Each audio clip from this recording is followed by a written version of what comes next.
of all the poor things I used to do. I don't do no more, for the Lord's made a change in me. Hello, this is Melissa. This is Real History, and today is the 1st of August, 2024. I was scheduled to be doing a talk with John Euler on the transgender agenda, but John is dealing with some issues, and we're stepping away from the series for now. Just to think of what I might put up. I like to stay in the routine, and it's already Thursday night, so I'm a little off the routine, but I had Psychopathy on my mind since I had just done those two, and I just looked around to see what is out there that's interesting that I can bring you. I hadn't checked in with JP and Julie from Book of Hours podcast in a while. They've been busy. They had a move in the last year. I've been busy. And I came on something Julie is doing, not every week, but fairly regularly. She's doing something called the Friday Reading and Broadcast. And the latest one that she did last Friday was entitled Predators and Cyberbullies. And I thought, well, thematically that fits in a bit with the psychopathy. I watched it, and I'll just say that it's very difficult because Julie talks about a cyberbullying incident that she experienced some years back, and something that happened to a member of her extended family recently. And I contacted Julie, and I just caught up, kind of got the broad strokes of our lives over the last while. And I asked if they had done anything new in the long-form video category. And she said they'd just been too busy to do anything since the last long-form video that they did last year, called Sadism, which we covered in our last Real History, and I linked to it, and I'll link to that again. It was a good video. So it all kind of ties together: bullying, cyberbullying, psychopathy, sadism. I asked her if it would be okay if I used some of her video and incorporated it into something, and she said, of course. So that is what I will talk a bit about my own thoughts, and then I'm going to take a portion of her talk, and I will, of course, link to her entire episode. But the story that she told about her extended family member, it was very sad. It's a tragedy of cyberbullying, just about the worst kind of tragedy that you can imagine. One girl to another. And I believe in this case the extended family member was probably 14 at the time that this happened. It may have started before then, but that was about the year that it peaked. And I just let this tick around in my head yesterday and last night, and I thought about what makes girls different when they bully. What is bullying? Cyberbullying is just one category of bullying. And we hear that word a lot. They were bullied, they were cyberbullied. But what does it really mean to be bullied?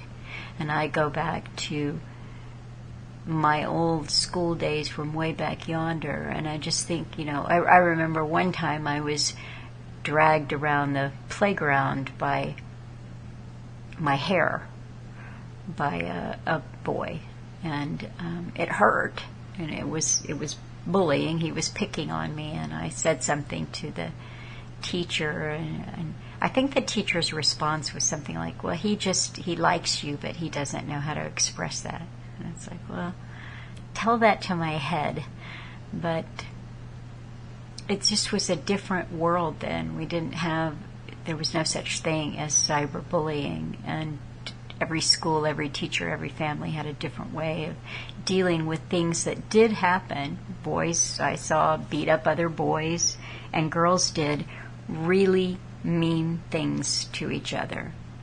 And I thought I would just stick with girls for this little talk. So I watched a little bit of, I remember a movie that came out, really, I was well into adulthood, so it wasn't my thing, but it was called Mean Girls. And I looked that up, saw some clips, got the tone of that. It was rather comedic in tone. And I noticed that they're making a musical about Mean Girls, so, and 20 years later, after the original movie came out. But a movie that was a little closer, just a little bit closer in age to my time, was a movie called Heathers. And so I went back and I watched a little bit of that. And the interesting thing, I actually watched it with the volume down. I don't know why. I just did. And one of the first scenes that I came to was the group of Heathers, the Heathers. They were all Heather. And some of the girls who were not nice were writing a mock love letter. You could get all of this without the sound. You could see the group of, popular, attractive boys. The girls had concocted this idea that they were going to write a letter to the very heavy, the overweight, the fat girl, the one that gets picked on, the one that gets bullied because she's different. And they did. They slipped this love letter, and then you could see where it was going. And, truthfully, I never saw Heathers. I knew what it was about, but I didn't watch it at the time. Because that, too, was just a little bit below where I was in my, I was already into adulthood. So, still thinking, what is it that makes it different between girls, so that there's just something so cruel. It's not just punch somebody in the face because you're taller than them or more muscular. It's just there's a kind of cruelty there at a certain stage, and many girls' development, not all. So I started listening to different experts. I did that today while I was doing a few other things. I just had the television on to YouTube and turned it up loud and let myself do a little bit of chores while I listened to the experts talk. And one of the things that struck me is that there's, at least from my glance, and I should probably back up and say I have no training in any kind of psychology or therapy, or, this is not my field. And what I'm talking about here, these are my thoughts, my musings, and that's all. But what struck me was that there seemed to be a lack of consensus about what it is and how to deal with it. I kept wanting to make a connection. Is there a higher incidence of psychopathy amongst people who bully? And you can find statistics. What does that mean? And the one statistic that I found a couple of times, there's at least that much agreement that the incidence of psychopathy in the male prison population is roughly 30%. And the incidence of female psychopathy in their prison population is approximately 17%. But what is it in the real world? And of course that is harder to find. There are people who believe that psychopaths are born that way, that you're seeing differences in brain scans. And then, of course, we've just covered in the series the idea that there is a descent into deviancy that correlates with psychopathic behavior. But consensus is not really to be found. In the brain scan category, I had an interesting back and forth with a friend of mine and Alan's whose educational training was biochemistry. And he always has interesting things that he's looking into, and of course he studies everything quite deeply. And about 6 weeks ago, we'd had a very long conversation about psychopathy and deviancy and the brain. And I think it'll be okay if I share a little bit of one of his emails.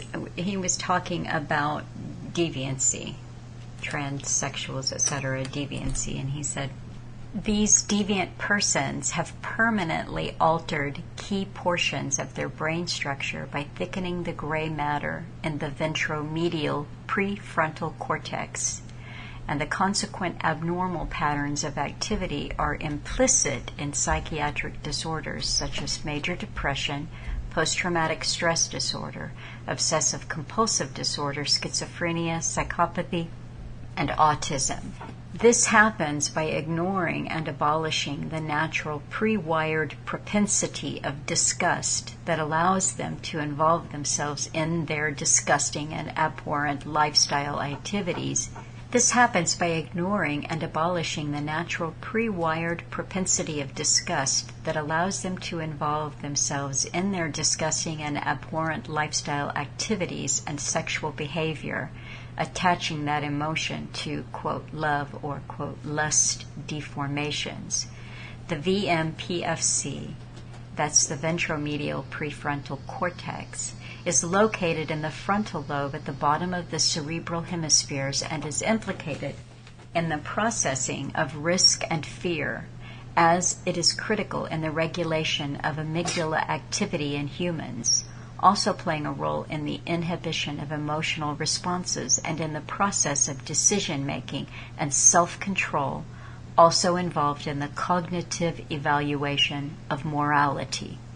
Thus, in consequence, physically changing their brains permanently and dangerously with the changes seen in those serious psychiatric conditions.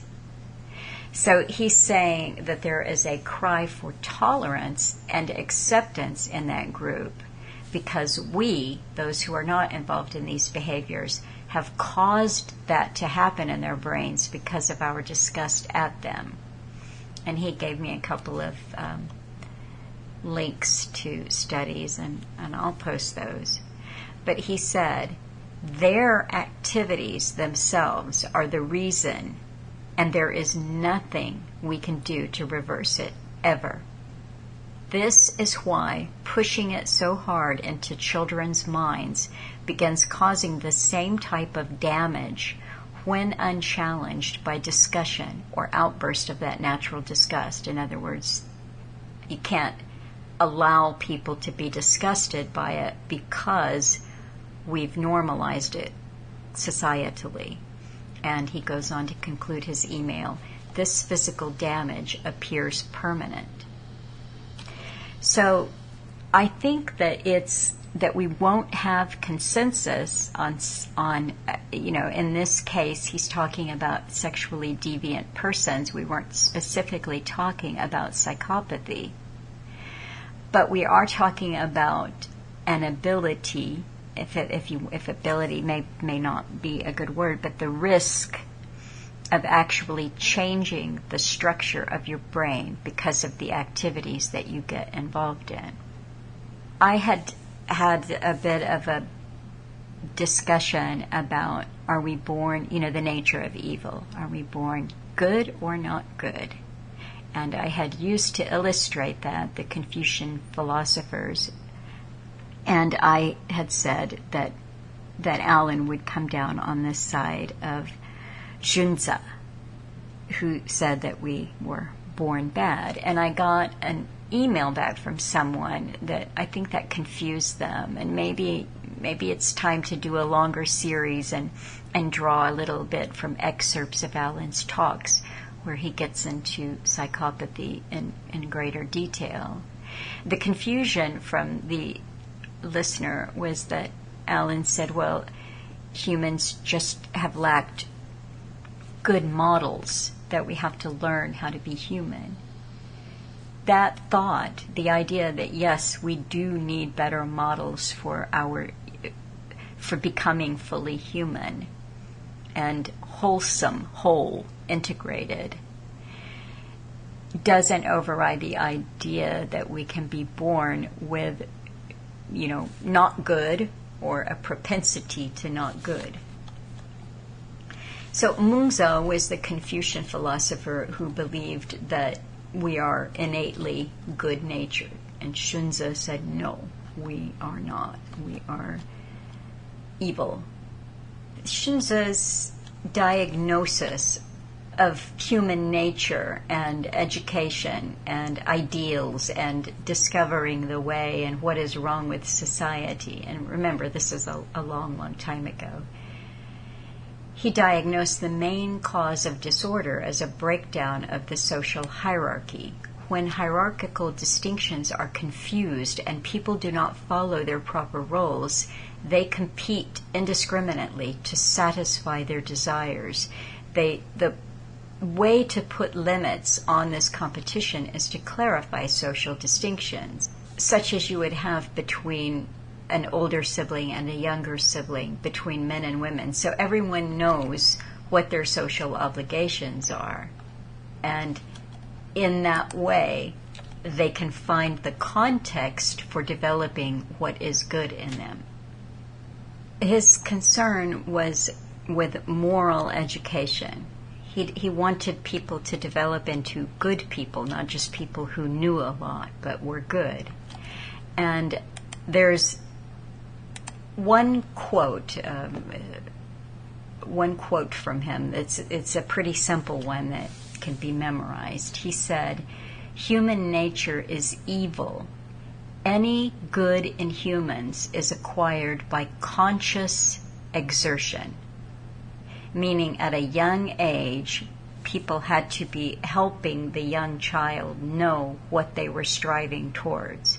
It's not just the social norms or the proscribed behavior between man and woman, siblings, authority figures, and so forth. It is to inculcate in them the knowledge of what is good, and then showing them that that must be achieved by effort. It takes effort. So that's just a little bit of a background there. It's just a little bit of something to think about there, because when I think about mean girls or girls who are bullies, I have to go down the path of what is good and how is good arrived at, and how do we train ourselves to go in that direction instead of what might come more naturally. A common definition of a bully is someone with more power. They're bigger, or they have more power or more social status, who preys upon people weaker for their own satisfaction. And generally, someone engaging in bullying behavior, there's no empathy there. You can't point out to them that their behavior is hurting someone because they don't care, and in fact that may be the object. So just pointing out their bad behavior won't change them. In listening to the experts and not seeing a consensus, but I did learn some interesting things from these experts. Suicide is on the rise. Suicide, particularly among young girls, is on the rise. There are lots of reasons given for this, but there is a correlation between cyberbullying and attempted suicide. Whether it's successful or not, there's a definite observed correlation. And one of the things that Julie of Book of Hours mused about, what she said, I don't vote. I'm not a voter that's not looking for a solution there, but if I did, this would become an issue for me, addressing cyberbullying. And I looked at what schools have in place and how they deal with that in-house, and there seems to be a lot of awareness in the school system going back for probably at least a decade and a half, where this has become an increasingly big issue that is dealt with. And yet papers that I looked at show that the programs of awareness that are in place at schools don't actually help the problem, and in fact may exacerbate it. One reason I was looking for why that would be, and I listened to a TED Talk. I don't listen to many of those, but there was a man who was talking about adult bullying. And his solution for adults, this is different, but what he said is you have to learn how to deal with it. You've got to become strong yourself, because the bully is never going to back down. Whatever's in place there, they just go underground with their bullying. They go on the quiet with it. Then you start getting more into things like gaslighting. Oh no, I'm not bullying them. One of the experts that I listened to was making a lot of sense, and I just wanted to find out a little bit more about her and what her approach was. And as I was reading her bio, she advertised herself as competent, I guess, in her relationship work, competent or trained to work with kink and polyamory. And I thought, okay, well, I know what polyamory is, but what is kink, in the world of, I don't know, psychology? What is it? So, it is exactly what it sounds like. And this is very interesting, because the first thing that I thought of then is when you enter into the world of, I'll just say, alternative sexual relationships, what might come with that is an inbuilt predatory component. You just think about the popularization of books and shows and podcasts and so forth, where the cocky young man is telling other young men how to score, how to grow your list of conquests. So there's a predatory nature there that seems to me to be inbuilt there. And I've heard, there was one psychologist that I investigated this afternoon who said that she was a lesbian and had earlier in her life been involved in the kink and polyamorous world. And she did not think that inbuilt into that was any kind of moral, anyway, it wasn't a bad thing, right? But the other expert, the psychologist that I was looking at, was a much more traditional woman in a marriage to a man with children, talking about how she dealt with bullying with her own children. But here she is helping people not to come out of kink and polyamory, but helping them navigate that. So I thought, well, let's just take a look and see if I'm right, if my gut, that there is a high amount of predation that goes on in that world. And sure enough, they've got terms like you're a cowgirl or a cowboy if you want to rope someone in a monogamous relationship out of that monogamous relationship for your own pleasure. That is predatory behavior. So what I'm saying is, I'm not sure that we can look to the experts to help us with some of our modern dilemmas. I'm not sure that we can legislate our way out of it either. What then would be helpful? And again, I thought of Alan, especially in 2020, in the longer talks that he did. He talked quite a few times about psychopathy and the nature of evil, and what is it that we're actually looking at when we see a psychopath, and how important it is to understand the signs and symptoms of a psychopath.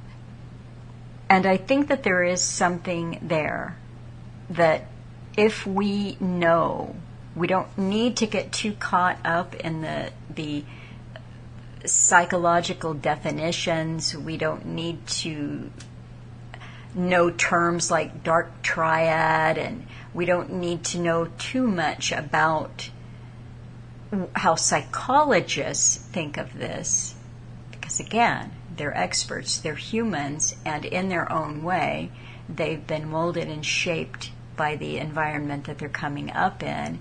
Their own moral compass could simply be a little bit out of whack because this is the culture that we live in. When I encountered that one, the talk from this one psychologist, and then looked at a couple of articles around kink and polyamory, I found something that didn't surprise me in the least, was that the rise of kink and polyamorous behavior and relationships rose quite dramatically during and after the pandemic. Now, the excuse I saw, and I'm not sure I can access all of these articles again. I looked at a lot of things. I closed some windows, but I'll try to supply as much documentation as I can. We know that pornography use rose during that time. And so the excuse that was given in one article that I saw in Psychology Today magazine was that people reevaluated their lives during the pandemic, and they decided that they wanted to live perhaps more adventurously. Okay, so that's one way of looking at it. But other statistics that we saw were isolation and loneliness amongst the teenage or the youth population, suicide or suicidal ideation amongst that youth population on the increase during the pandemic. And again, personally, I'm not an expert, but my own idea about this is that the young people looked around and saw how ill-equipped the adults were to cope with that situation in a healthy and assertive and non-victim stance. And so there was no modeling there for the children. That has to be a very depressing thing, too. But back to girls. The bullying that girls do is described as relational bullying. So again, we see the boys will, engage in a lot of really vicious, bad behavior, but it tends to be more just brute. I'm going to beat you up. I'm going to bash your head in. But the girls, it's relational bullying. Listening to all of this brought me back to my own childhood and bullying that I experienced and participated in. And one of the first bullying stories that comes into my mind was the story, well, I should say, in my childhood, my two best friends were girls, and I'm going to call them Jane and Julie. And there were three of us, always, for a period of several years. It was not two of us being best friends, but it was three. So already there's the triangle and there's the triangulation. It was very seldom three of us happy, three of us in sync. It was typically 2 against 1. This was the dynamic. So the first story I remember, I am not sure how old I was, but I believe that I was about 11 or 12. And we went to the university swimming pool. There was a public swim there, and there were a few of us, boys and girls, and I believe that it was supervised. That would be, as as permissive and lax as it was when I was a child, I still think there was some supervision there.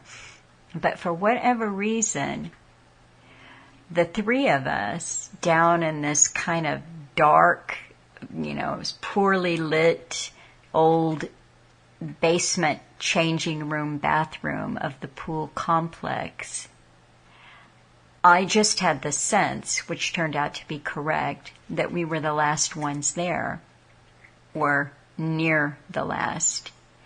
And the two decided that they were going to abandon me in that dark bathroom. And we were changing, and at the point that they did their escape, I only had a towel around me. And what they did, they had figured out the master lights. They went upstairs. I was in a stall, had the towel on, and they turned the lights out. And I was terrified.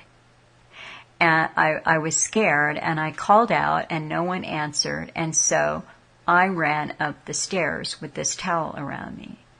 At this point, they had found, like the 2 or 3 remaining boys from the opposite side of the pool complex. And they were laughing and pointing at me and saying, "Oh, she came up with only a towel on. You're naked, you're naked." I did have a towel on. But in other words, they were trying to further the bullying by shaming me because I didn't get dressed and I was afraid of the dark. But I didn't care. Because my fear of being abandoned and being in the dark overrode any kind of social concern about what they thought of me or mocking me. But that was the first incident. And I participated in this as well. So in other words, it would be me and Jane or me and Julie against, the third member of the triangle. And ways in which we did this over this period of time that we were all best friends, might be gossiping, talking badly about the others, or even spreading rumors amongst our classmates about some of them. So this is I'm describing definite textbook bullying that I participated in, relational bullying with my friends. Now, as it turns out, they both still live in the area, and they've got children, and they're lovely ladies, and and we're all so busy with our lives that we don't see each other very often. But neither one of these women turned out to be a psychopath. And I do know that if I needed help from one of them, even though we don't have, it's certainly not talking weekly or anything like that, I just know I could call on either one of them and they would help me. So whatever bad behavior that we were involved in at that time, we outgrew it. I'm sure that we had some, constructive education at home and in the system, but I would go to my mother during that time and I would say, "Jane and Julie said, and they, they did, and blah, blah, blah, blah." And my mother had some, practical things that she would say, and not nearly the kind of awareness that parents have nowadays about this, but my mother would say, "Why do you care what other people think about you?" And I never forgot that, because that is actually a good way to cope with being bullied, with being laughed at and mocked, is why do you care? But of course that's easier said than done, because children and youth are very prone to cave at disapproval. And this stays with us throughout our life. It's something that we all have to be aware of and work on, to be whole within ourselves and not dependent on the approval of other people, because that's so easily and quickly withdrawn at a whim. I also thought about, Lord of the Flies, the book, the movie, William Golding's book. Because in this, you have a group of young boys who are stranded on an island. And they're schoolboys. They're well-behaved. They're well-trained. But there's a breakdown. As there's no adult input, there is a complete breakdown and a return to savagery.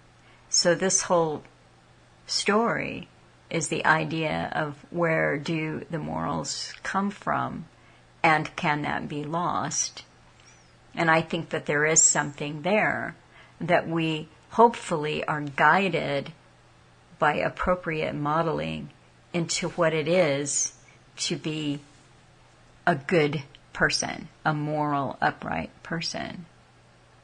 And that we hold those lessons dear to us and are always in our adult life in a place of self-examination, self-critique. And, did I do that? I know that Jane or Julie or myself, if we ever as adults engaged in the kind of behavior that we did with each other when we were 12 and 13, that we would be horrified. I mean, I don't see us doing that. But we live in a time where there's increasing moral relativity, and it is harder for people. We make more exceptions, and we normalize more types of behavior. And children sometimes need black and white, right and wrong. I am going to use a little bit of footage from a movie that Alan and I liked from the 50s called The Bad Seed. And I remember when we watched that, Alan said, that is a really good depiction of a young girl who is a psychopath. I'm simply saying, like I said, I'm not qualified to come down with, advice or anything like that about this issue. And it's very difficult, especially when a situation like this harms you or harms a young child. And there are some cases where you look, if we knew everything about the story, we might learn that the parents had done everything right, that they had been the best kind of example, that they had provided the best and most loving and nurturing environment for their children. And still the children fall victim to these kind of predators. And so that, I think, that is the point of what I'm saying, is that it's very worthwhile to always be reminding ourselves what is psychopathic, what is bullying, what is narcissistic, what are these behaviors that we want to stay away from.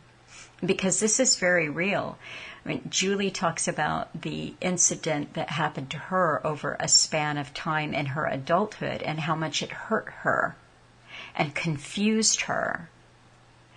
And I have to say that since Alan has passed, I have had a lot of bullying. I will call it cyberbullying.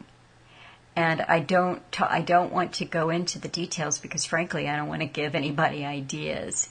But this started probably within a week of his passing. And the first example of it, I will just say that it was someone who wanted me to know that they knew where I lived and that they knew that I was alone. And I have had all kinds of bullying in the cyber world since then. And like I said, I don't need to discuss it publicly. I don't need anybody to have any ideas, but it is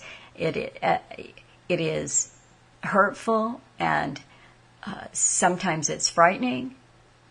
It is a kind of a vampiric behavior too, because it eats up my time and emotions and attention and, where I'm combating or defending or, being on the alert for these kinds of behaviors. This is the world that we navigate now. These kinds of relational bullying that may just be part and parcel of the world forever until people become morally better humans, is definitely blown into something altogether different by the introduction of the internet and social media. It can become very dark and ugly. So, okay, the feminist alert. If you're a feminist, just put your fingers up to your ears right now. I'm not saying I'm completely on board with this, but I don't want to scare the feminists.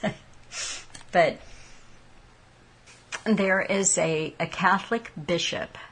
It's described as a traditionalist Catholic bishop by the name of Richard Williamson that Alan and I listened to a lot. And just about a year and a half ago or something, a listener sent me a biography of his, which I quite enjoyed. He's a bit of a rebel. He was in a dissenting Catholic body.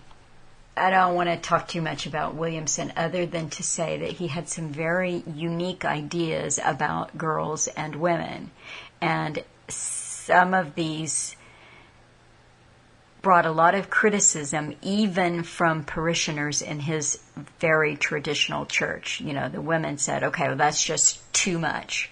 And the bottom line was, he said, women don't need to go to university. We don't need women as teachers and doctors and chemists and so forth. Okay? So that's way out there on the anti-feminist spectrum.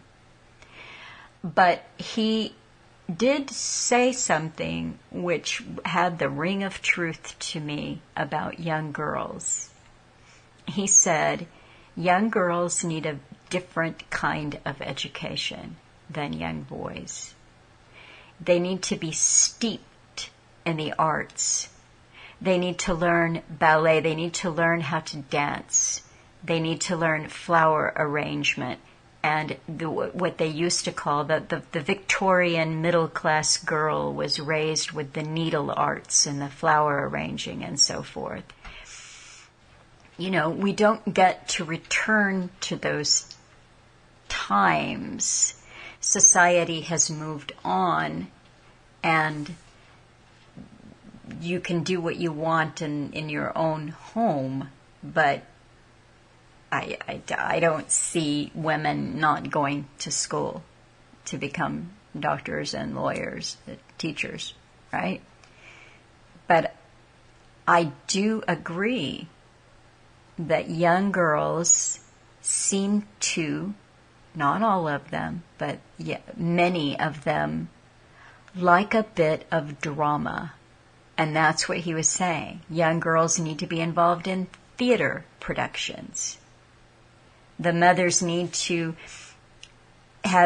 create their own theater network so that the girls are learning theater skills and performance, music. He said all of this funnels the natural inclinations of a young woman, a young girl, in a healthy way instead of an unhealthy way. She's not competing with men. She's not developing the same kinds of behaviors that, let's just face it, might look predatory or animalistic. And I'm not saying that men are animalistic, but I'm saying it's a basic, beating the chest testosterone kind of thing, that parts of that are in nature. And I've never wanted to be one who's advocated for the extreme domestication of a male. In other words, to fit my psyche or make me more comfortable. We are what we are. So I hope I haven't rambled too far over the place. I just think that it's good to remember sometimes that the world in which our children are coming up is filled with a lot of really dark things that weren't there 20 years ago or 40 years ago or 60 years ago. That the kinds of things that our children are exposed to, pornography, now they're getting this in school where their own dealing with the reality of the body that they were born with is undermined by the system. So when you have a system itself that undermines reality in such a grotesque way, and you have a system itself that is advocating for the rights of younger and younger children to have their bodies mutilated in this way. And I could go on, but this is in the system. So we can't look to the system for correctives against this type of very cruel, destructive behavior that is involved with the minds of children who there's something not right there. It's one thing to abandon your friend in a dark basement of a swimming pool complex so that you can have a laugh when she's afraid of the dark. But it's quite another to create a completely false digital persona for that person in which they are publicly shamed and mocked, and visuals of them are shared, and their whole privacy and feeling of completeness is undermined, it's destroyed, and their ability to trust. Who do they trust? Well, that is going to be it for me today, and next week I'll be talking with Neil Foster, and he and Angry North have they've released their first collaboration, so we'll listen to that song, and I wish you all a good week. Thank you for listening.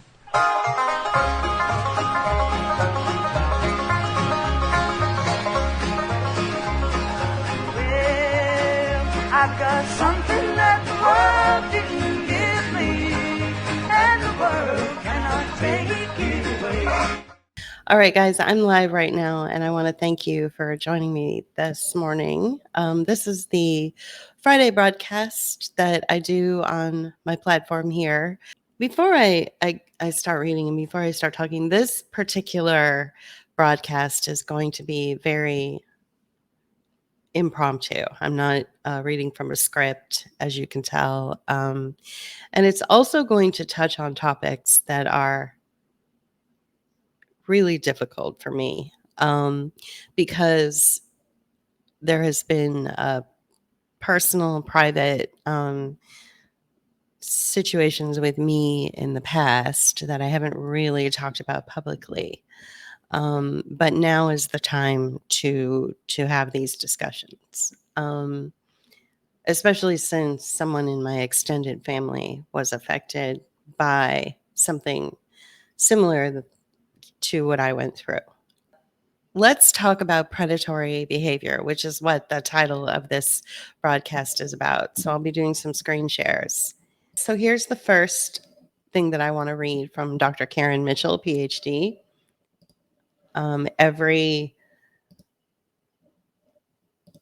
action taken by a narcissist, a psychopath, or a coercive controller is done with self-interest, even in relation to their own children. Caring or seemingly kind actions always have a self-focused motive. They are like chess players playing the long game, thinking 50 moves ahead. Even marriage is a cover, so they can lead a double life. there's somebody I follow on Twitter who's a great chess player. I don't think he's a narcopath. I don't think he falls into this predatory behavior. So that doesn't mean that everybody who is a genius at something or an exceptional chess player falls into this behavioral spectrum. Okay. So I just wanted to put that caveat out there. There is a term that Dr. Karen Mitchell uses in one of her tweets. I want to define it for you so that you can understand what the term means. I'm not finding it. Let me see if I can find it in. Okay, here it is. All right, so let me share this next tweet of hers. Why do narcissists, psychopaths, and coercive controllers or predators love working with or running charities? They are less likely to be suspected of nefarious intent. Governance structures are minimal or non existent, so it's easier to steal money, purchase goods for personal use, or employ family and friends at high wages who will not report them if they are exposed. And number three, it's good for their image, their constructed facade. And number four, regulatory bodies for charities in most countries have limited resources to hold charities accountable. Regarding predatory behavior, regarding cyberbullying, regarding the topics that we'll be getting into a little bit later, it's that last point that she made here that really struck me, which is sort of what kept me up till 2 a.m, is that nobody's held accountable. I have a personal experience where my cyber stalker and my predator, I never found out who they were. And no, so therefore there was no justice and nobody was held accountable. And that's the dangers of social media, which I have been warning about practically since its invention.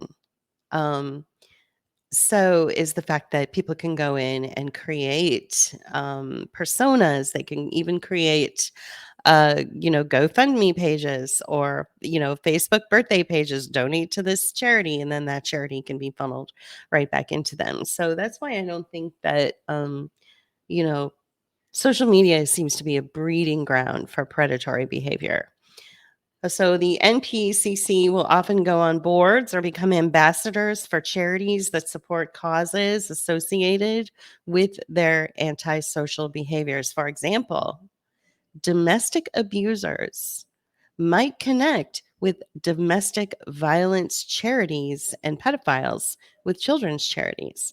I know of 3 charities that are run by narcissists, psychopaths, and coercive controllers. So that's the NPCC spectrum: narcissists, psychopaths, coercive controllers. And so there is an individual that I know personally that I've mentioned in the past when I've done these broadcasts who falls into this particular category. She was the director of a local nonprofit in the neighborhood of deep poverty that we used to live in for 5 years. And I'll show you what she looks like. And you will be shocked to see that her eyes look like snake eyes, don't they? And it's easy to see, or they look like lizard eyes. It's easy to see why the conspiracy theorists out there think that, Hillary Clinton and various other managerial class types that seem to be dictating bureaucracy to us are, really just lizard people, because this woman did really have all of those qualities. I met her personally on a number of occasions. One of the last times I saw her, I was in the grocery store. She was in the grocery store, and it was a very uncomfortable passing, because I think she knew that I was sort of outing her personality. Everything about her interest in nonprofits is for self gain.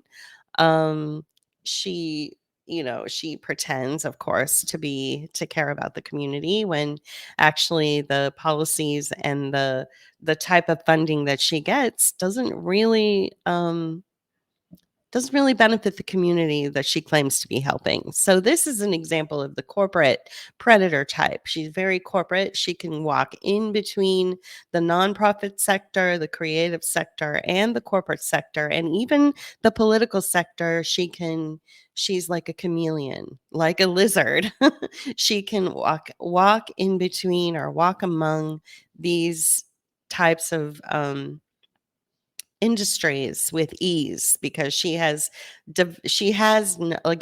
like Kamala Harris, I was saying yesterday in our broadcast, she has no internal dialogue. She has no conscience. And this is exactly the kind of person that would be considered a predator. Again, I've met her on a number of occasions. I've seen her respond to authentic ideas that would actually lift up the community. And as JP said, when we approached her for like a community garden, he always likes to say, you could see the wheels turning in her head. Like, how does this benefit me? I don't see how this is benefiting me somehow. So clearly, and so she hops from nonprofit to nonprofit, and she's always in these really high executive roles, CEO, president, or director. And that's why it's so easy for her to jump from, politics to the creative fields to the corporate sector. She can sit down with banksters and, feel really comfortable gleaning money from them or some kind of, donation from them for her facility or whatever. And it really does not do much for the community that she apparently represents. Okay, so this is a classic predator. These are all the people that we've worked with. We deal with them in our town councils, in our local establishments. I mean, they're all over the place. They're the managerial class, right? They're the ones that are they're the they're the ones that are applying for the funding for their nonprofits or their NGOs, which are non-governmental organizations. So the Dr. Karen Mitchell talks very eloquently about these types of individuals. Why do narcissists, psychopaths, and coercive controllers or predators love working with or running charities or nonprofits? Number one, they're less likely to be suspected of nefarious intent. Number two, governance structures are minimal or non-existent, so it's easier to steal money, purchase goods for personal use, or employ family and friends at high wages who will not report them when they are exposed. Number three, it's good for their image. They constructed that facade, which, like in the case of Miss Haynes here, the picture you're seeing of the woman that I've met multiple times, she can go in between these two or three or four different types of industries with ease. Number four, regulatory bodies for charities in most countries have limited resources to hold the charities accountable. So, and again, I want to touch on that lack of accountability as we get deeper into cyberbullying, predatory behavior, and those things that go even deeper than narcopathy, psychopathy, or psychopathy or sociopathy. So NPCC, which is narcissists, psychopaths, and coercive controllers, will often go on boards or become ambassadors for charities. Okay. So and they do it for the very, they often do it for the very causes that they themselves, that their personalities are. So for instance, you would often see an individual who is abusing his wife. He's on the board for a nonprofit that focuses on domestic violence. So they always have a cover. Okay. So they always have these masks or these alternate egos that act as cover for them. And this too applies to the cyber stalking and predatory behavior that we see on social media. Okay. People continue to ask about the difference between a psychopath and a sociopath and whether some narcissists have had an abusive upbringing. So here is my response. My PhD data indicates that narcissists, psychopaths, and Machiavellians are all subsets of one overarching dark personality type, which I refer to as persistent predatory personality, or PPP. So let me interrupt that for a minute and take you over to the definition of Machiavellian. I seem to recall that one of my favorite artists out there, she's been around forever, Kate Bush, referred to herself in one of her songs as having some Machiavellian traits and kind of apologizing for that. So let's look and see what Machiavellian is. It is a cunning, scheming, and unscrupulous individual, especially in politics. Let me repeat that: cunning, scheming, unscrupulous, especially in politics. This is what you get with Kamala Harris, but you also get it with predatory behavior with children on social media. I personally believe, I used to think that psychopathy or sociopathy were things that were learned behavior, but now I'm realizing that based on, what happened to an extended family member who was a victim of predatory cyberbullying, I think that you can be born with these traits, and I am not equipped to talk about this. I'm not a psychologist. I'm not a psychiatrist. I am just reflecting back what I'm seeing on social media, what I'm seeing in the world in general. This cunning, this scheming, and this unscrupulous behavior. So let's go back to the tweet. So her PhD indicates that narcissists, psychopaths, and Machiavellians are all subsets of one overarching dark personality type, which she refers to as persistent predatory personality, or PPP.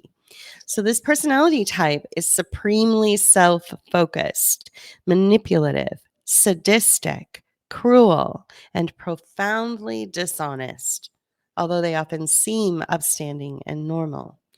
So MRI imaging work shows that PPP, or subsuming psychopathy, Machiavellianism, and narcissism have prefrontal cortex and amygdala brain anomalies. They are wired to be like this. So this to me, and this is what's sort of been keeping me up late at night, and why I, was up till 2 in the morning, is that if you're wired to be this way, if you're born this way, then how do their victims get justice? I feel that we are entering into territory that is brand new. And, I'm certainly not equipped at all, but I'm trying to parse through this based on personal experiences and now an extended experience as with an extended family member. Okay, some people engage in the same behaviors as persistent predatory personalities. However, their motivation is not the same. The behaviors are a consequence. So their behaviors are a consequence of abuse, childhood trauma. These people are often referred to as sociopaths, and they are different to the PPP, which is the persistent predatory personality, in several key ways. Over time, several terms have been developed to distinguish between the two groups of people exhibiting similar behaviors with a different motivation: psychopath versus sociopath, malignant narcissist versus vulnerable narcissist, type A psychopath versus type B psychopath, and so on. My data includes there is just one overarching dark personality type, which is deeply malevolently motivated, PPP, and another kind of person who exhibits the same behaviors but do not have the same brain anomalies. The second group of people experience shame, and with work may become more effective in their functioning. let's move on to this next tweet here. To see a human predator without their facade and without the mask and without their compelling behaviors that make them seem oh so normal and even lovely and caring and generous. To see through all of that, you'd see that they are cold as ice, reveling in the discomfort and the pain that they cause. This duality takes one's breath away. Before I talk about the extended family member that was a victim of this predatory behavior, I want to tell you a little bit about my experience. This was before I met my husband. I met my husband in 2012. And I don't know what caused the situation. I have gone over my behavior, my relationships, and my friendships with a fine-tooth comb. I don't know why this happened. I'm still at a loss after all these years. It's been well over 12 years since this happened. But and I'll tell you what happened. An individual, and it could be, I mean, I have an idea who it could be, but it could have been anyone. It could have even been a family member, or it could have been, an old friend or an old boyfriend. I don't know. An individual took my image from my former Facebook account, which I had. I deleted it quite a few years ago and then created a new one. But they took an image from that account and they created a profile on a dating website. And and then gave me a fake name. Now, this is what was happening to me in my real life, not even online, not even on social media, because you've heard me say this before. Before I met JP, I had to work, 2-3 jobs at a time to pay the rent in San Francisco and afford to live. So I didn't have a lot of time on social media. I wasn't spending a lot of time on the internet. So the first time that something weird happened was, and there were like 3 or 4 instances total over a span of a few months, maybe a little more than 6 months. But the first time it happened, I was at a small club in San Francisco called Bottom of the Hill. I went to go see a band. A friend of mine is a DJ. I was going to go hang out with him. He was there covering the band, just a, indie pop band and whatever. And out of nowhere, this guy comes up to me and he says, "Diane?" And I'm like, "Oh, I think you have the wrong person. I'm Julie," and he just looked at me in complete shock. He was totally shocked. Like he lost his, I hope he's all right. Well, he just kind of frittered off into the background and I didn't really think anything of it. I continued to talk to my friend and then I was able to talk to some of the people in the band afterwards. It was a very tiny little venue. Okay, so that was the first time. And then I got some weird text messages that were just this gibberishy, threatening, really stalkery kind of behavior that were just insistent. Like it wouldn't, they would erupt for a long period of time and I would be like, "Stop, you're blocked. I don't know what this is about. How did you get my number? Who are you?" And then suddenly they would just stop coming. The text messages would stop coming. So I was like, okay, well, it's over. Whatever happened, it went away. I also opened up my email one time and I found an image that was horrible. Like I don't even want to describe it. All I know is that I was shaken.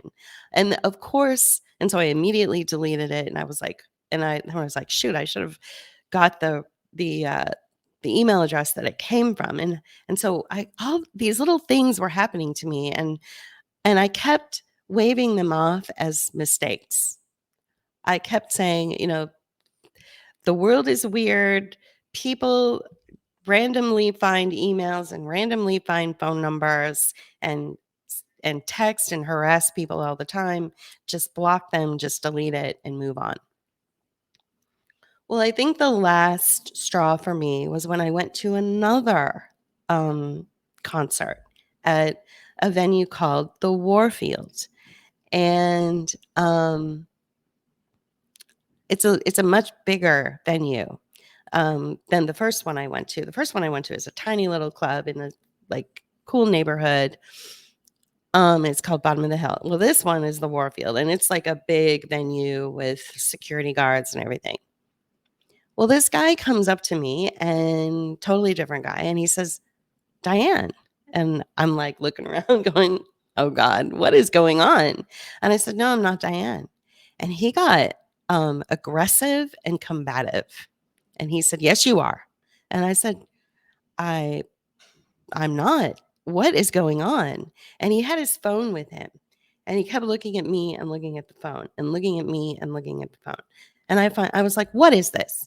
And I did something I shouldn't have done, because you if you're dealing with a predator, or you're dealing with somebody who's being manipulated by a predator, you certainly don't want to get like physical, right? And I'm, not very big. So it wasn't the smartest thing. But I said, "Give me that." And I grabbed his phone and I said, and there was a picture of me with a bio and everything. And I looked at it and I was like, "What is this? Did you create this? What is going on?" He's like, "No, that you and I have been chatting, and you told me you were going to be here tonight, and you told me to come meet you." And I was like, "What?" Okay, so obviously I had a conversation with the police. I said, "Somebody is using my image to do the cyber stalk thing. They're doing the predator thing." And the police were like, "Was your life in danger?" And I said, "No, I guess not." And they said, "Did they steal any of your property?" And I was like, "No." And they were like, "Well, there's nothing we can do."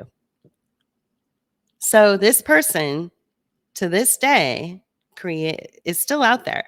They created an online persona of me, pretended to be me, chatted with people on a dating website, and whoever this individual was knew where I worked, knew my social life, knew where I would be, knew my phone number, knew my address. And one time in this whole process, while I was dealing with this cyberbully, they sent me a text message when there was a terrible storm in San Francisco, or a blackout. So all of our lights were blacked out in the apartment, and my roommate was gone. So I was all alone in this apartment, and it was really late at night. And all of a sudden, the text messages started coming in. "I know you're alone. I know that you're afraid of storms. I bet the lights haven't come back on yet, have they? I know exactly like where you live." Like, they were just boom, boom. These text messages were, and then mixed in with the text messages was like gibberishy stuff that didn't make any sense to me, like word salad stuff. And I just, well, I ended up getting a new phone number. Because that really scared me, but the police couldn't do anything. Nothing could be done. So that's my story. Now, I felt all alone during this. I felt like nobody would understand. I felt humiliated. I felt scared. Um, I took down my Facebook, account. Of course, since then I've created a new one since I've been married. Um, I never told anybody about this. But that all happened to me when I was in my late 30s, early 40s. I met JP in 2012, right after I turned 42. Now imagine a similar situation for a child, and it was all orchestrated by her best friend. And she's 12, 13, 14 years old. It would be so hard to process.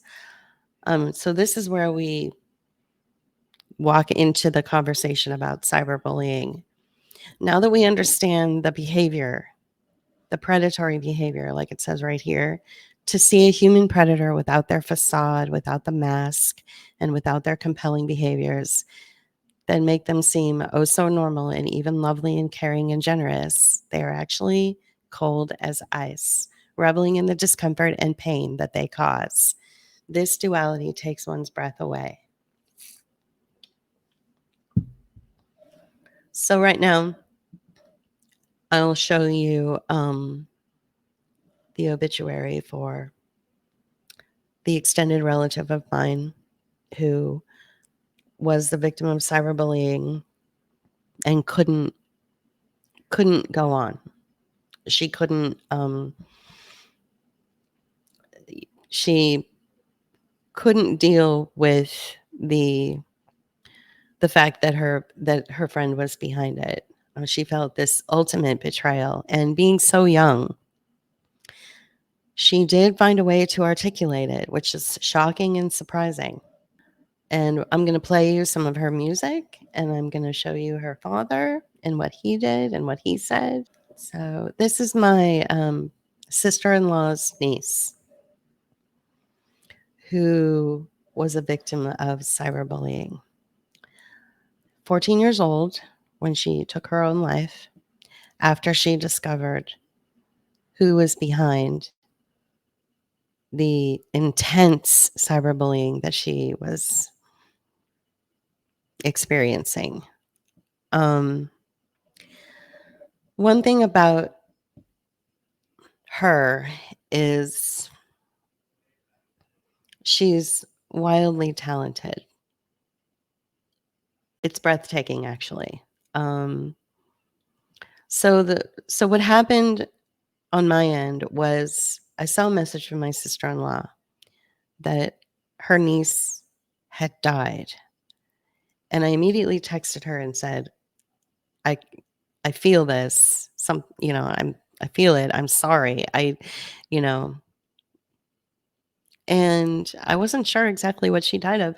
And it wasn't really my place to ask because it's my brother's wife's niece. And so I don't have a real close relationship with the Bradshaws. But I like them. They're all amazing. They're this giant, amazing family, beautiful family. It wasn't until recently that I finally got the answer, and it came through her father's public Facebook post, which I will show you. Please help me spread my Lila's story. I would like to bring awareness and help to anyone who is experiencing or who might have a loved one going through something like it. This is a very special album that I was able to help construct. This album is using a selection of some of Lila's poems and lyrics. This has been the most difficult, but also perhaps the most healing process, allowing me to see, hear, and be close to her in a bond that we shared of music. I attempted to keep her music as close to and pure as I could hear her sing them to me. I wasn't able to collaborate much with her before, but this so hard to read, but this has been occupying a lot of my time in an attempt to honor her established chord progressions, melodies, and styles. Lila was cyberbullied, and she was not able to recover from how bad it hurt her, since it was all orchestrated by who she thought was her best friend. She stayed silent and did the best to move on. She did everything she could, but couldn't shake how it destroyed her reality. That I understand, because when as a late 30s, early 40s something woman who was experiencing weird cyberbullying and predator behavior from someone who knew me. My reality was all upside down. I didn't know who to trust. I was in the dark about so much, and it was very difficult for me to trust people. This is her voice. I challenge you to listen to it. Hear what our kids are going through and what they aren't talking about because they are trying to make us proud or be tough or be like our generation. Her voice is not alone, though. I have also included several tracks of a grieving father, and he's talking about himself. Please let anyone you know, if there is a way I can help them by taking some of their writings and immortalize it through song, have them PM me. All songs will be on all streaming platforms. I am not a voter. You guys who follow know that if I were a voter, that I was a one issue voter, and that was the fentanyl crisis.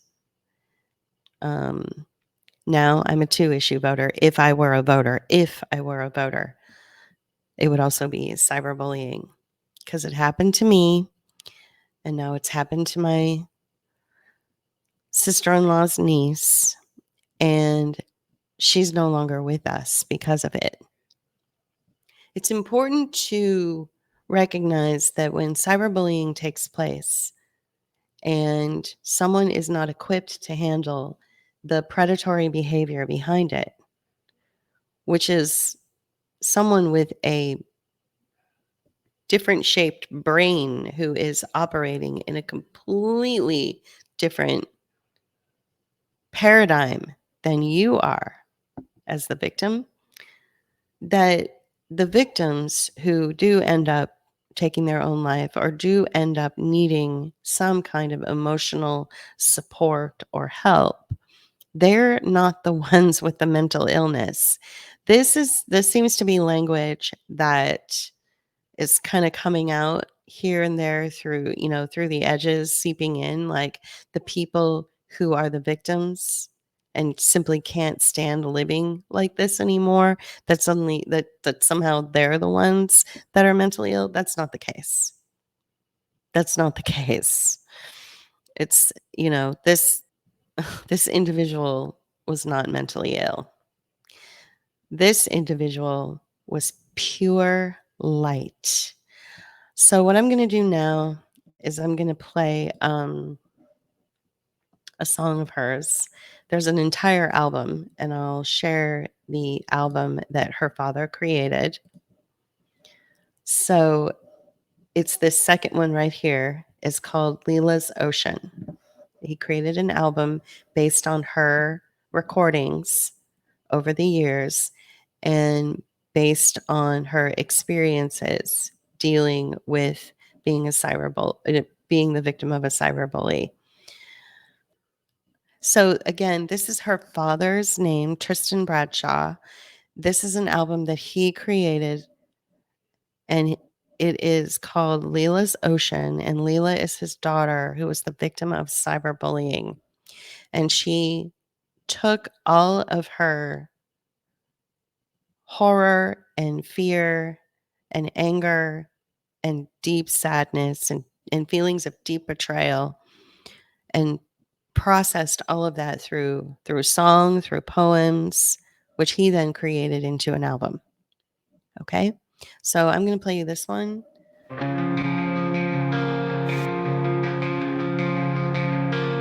Conversations with myself for hours on end. My friends are asking where I've gone, hiding in the place that used to scare me the most. Better than walking the halls she roams to. Do I really wanna cry, or do I just wanna go home? Home is anywhere but here, and I hate myself. Nothing feels real anymore. I just wanna go home. Take me home, where I can be myself, where I can get as high on caffeine as I can, on happiness and joy.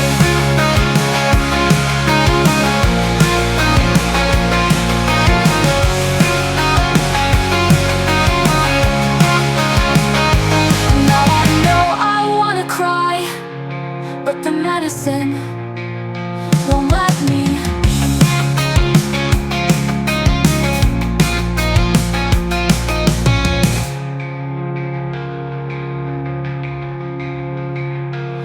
Do I really wanna cry, or do I just wanna go home?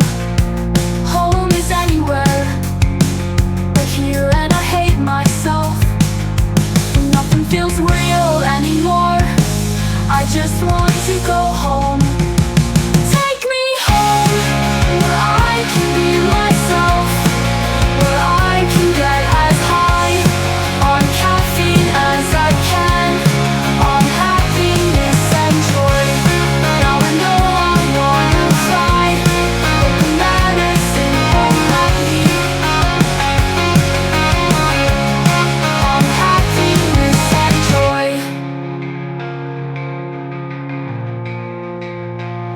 Now I know I wanna cry, but the medicine won't let me.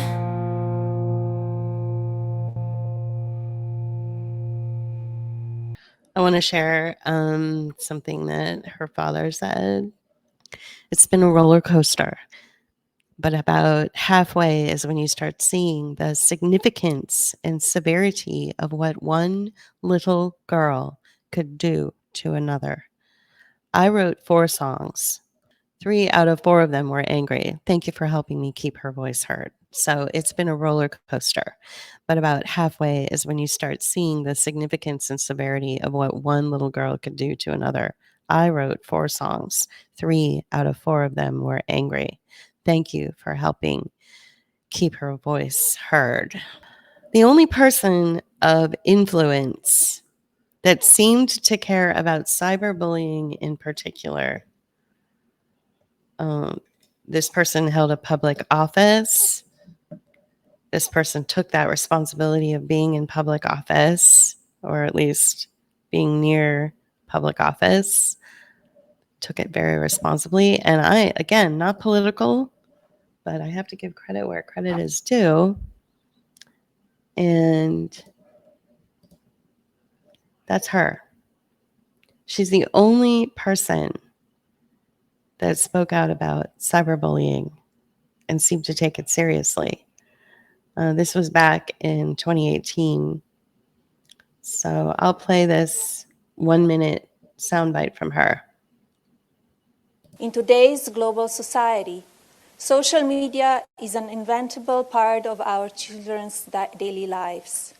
It can be used in many positive ways, but can also be destructive and harmful when used incorrectly. I encourage technology and social media companies, schools, and community groups to establish more opportunities for children, such as Microsoft's Council for Digital Good. By listening to children's ideas and concerns, I believe adults will be better able to help them navigate this often difficult topic. Let's face it, most children are more aware of the benefits and pitfalls of social media than some adults. But we still need to do all we can to provide them with information and tools for successful and safe online habits. So that was in 2018. It doesn't really look like anything has really happened to curtail cyberbullying and this predator-like behavior. This predator spectrum that is a whole different level than psychopathy or sociopathy or sociopathy. Narcissists benefit somehow from their prey, right? Somehow they get something out of it. Predators do it just to do it. And I think that's why when Lila was expressing herself, she was living in the upside down. She was like, I don't understand why this is happening. So let me see if I can pull up another song I want you to hear. One day, as I was out walking, I saw you and you wanted to get talking. I never realized the evil behind your eyes.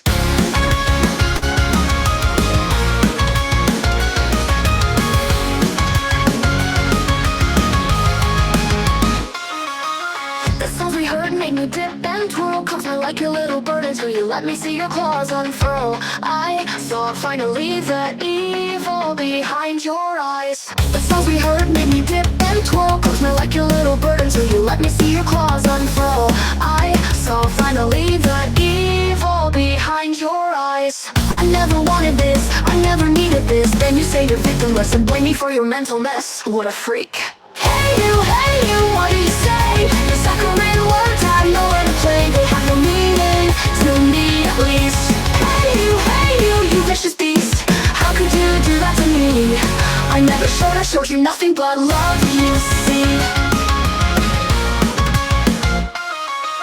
I didn't mean to be toxic, I didn't mean to lie. We both know you made me anoxic. I'm dying from your lies. So hey, what you say? I can go on without you today, but I'm still terrified of you. I never wanted this, I never needed this. Then you say you're victimless and blame me for your mental mess. What the fuck? Hey you, what do you say? Your saccharine words have nowhere to play. They have no meaning, to me at least. Hey you vicious beast. How could you do that to me? I never gave you anything but my heart, and your words cut me deeper than the sea. I really wanna let this go, but shattered hearts don't really know. I think you made me forget how to be human. Thank you for stealing thousands of lumens. I wish it wasn't you, God, anyone but you, but I guess it's better this way. I hope my ghost haunts you today. Hey you, what do you say? Your saccharine words have nowhere to play. They have no meaning, to me at least. Hey you vicious beast. How could you do that to me? I never showed you nothing but love, you see. So why me? So why me? So why me? So why me? So yeah. Hey you, what do you say? Why me anyways? We try to honor and go separate ways. So why do you still horrify me? You still horrify me.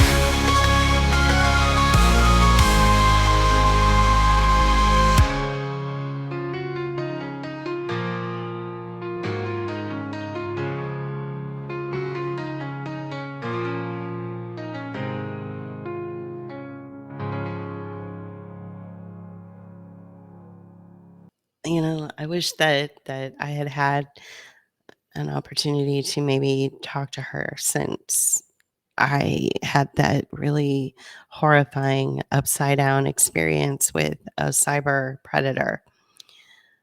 Because she does say in the song, why me? Why me? Why me? Why me? Well, it's because, you're a Bradshaw. It's because you're full of light. I feel like I had all these really amazing, astute, profound things to say regarding this situation, and I just don't. There's no law in place to protect this from happening again. There's none of the founders of social media are doing anything about it. They're not going back and reconfiguring social media. There's no vetting system for social media. There's nobody. If you fall under this like diagnostic psychological model, then you can't have a social media account. I know that sounds awful, but we're looking at a person that doesn't exist anymore as a result of predators being allowed to just there's no to just do whatever they want, and most of us walk around this planet and operate, in the real world and in the social media world with courtesy and kindness, and politeness, although I've seen it get really ugly, especially when it's adults talking politics and stuff and worldviews and belief systems. This is where you get the clashing going on and the fighting and the infighting, and then it turns to bullying, and then it gets ugly and people start blocking each other. Okay, I've seen that. But what this child experienced was demented. And unfortunately, I think it's happening a lot. But the language around predators towards children on social media is always like, oh, we got to watch out for those predators, those, disgusting men that are going after 12-year-olds. I don't actually think, sure, I'm sure it happens, but I think the real issue with predators is the cyberbullying that this girl experienced from one of her peers. That's why my cover photo is of an innocent little girl on her phone. That's a predator. That's the person that's not that particular image, but that would represent the person that took this child's life. You know what I'm saying? So I think we need to, again, these are conversations that nobody's having, and these are extraordinarily difficult conversations for me because I have to dredge up my own personal life. And I'm thinking to myself for the last, couple of months that this child has been gone from us, when at first I wasn't sure why. And then it was made clear to me a few days ago that she took her own life as a result of cyberbullying, that I'm wishing that I had had a closer relationship with this extended family. Maybe I would have recognized in her how I too was going through this upside down world, that I was older. She was a child. I was already fully actualized, late 30s, early 40s, right before I met JP, when I was dealing with my cyber predator. And it then transferred into the real world, I was able to handle it because I was a fully formed adult, right? This is a little child. And maybe if I had somehow crossed paths with her when she was going through it, I would have recognized, I would have seen something in her face or in her eyes, and I would have taken her aside and said, I see that you're going through something because I too went through it. Let's talk. I think that her light will continue to shine, and her sweet nature will continue to permeate the world through her music. I always loved the smell of cigarette smoke, though I never want to try it myself. But maybe if it came down to the last toke, I think I'd still just prefer the smell of smoke. And maybe I've been too tired to try the paper sticks that friends say will make me high, but I'm already fighting just to breathe. I much prefer looking at the leaves. But just like them, I move around aimlessly with the goals I've set in mind, feeling too deep for my toes to touch the floor. I can't feel them anymore. What seemed to drive me to the next week or next day I no longer see. When I see the people passing with their smiles, I remember how they can cover evil and guile, or mischief and anger, grief, and denial. Intentions that fester long and deep inside you. If we could just put our feet in grass and to ground you. Maybe it seems like there is no end in sight, to be bound up and wound up so tight. Like there is no hope or light, is there no end in sight? But there are always leaves and flowers.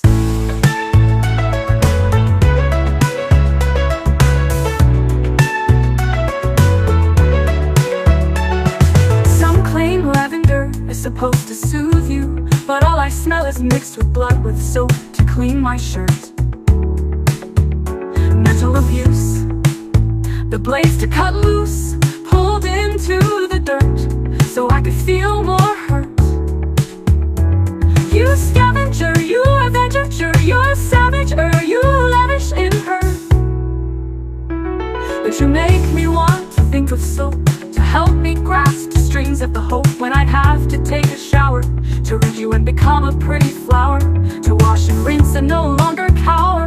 I won't cower, I'm in power, and I'll empower others now. Stupid songs like this that stink of some flowers, making it hard to think, seeming like there is no end in sight, to be bound up and wound up so tight. Like there is no hope or light, is there no end in sight? But there are always leaves and flowers. I love the color of rosy red, like the natural color on my head, because it's both bright and solemn. Passion district where you can call them melancholy color. And if you don't like it, just sounds like a bigger you problem. Oh, leaves and flower, can you please take me home, away from the criminal species who can make me feel alone? Bagged up in plastic or clear cellophane, you see beautiful colored leaves and flowers. When I see the city of life of plants removed from their sun showers.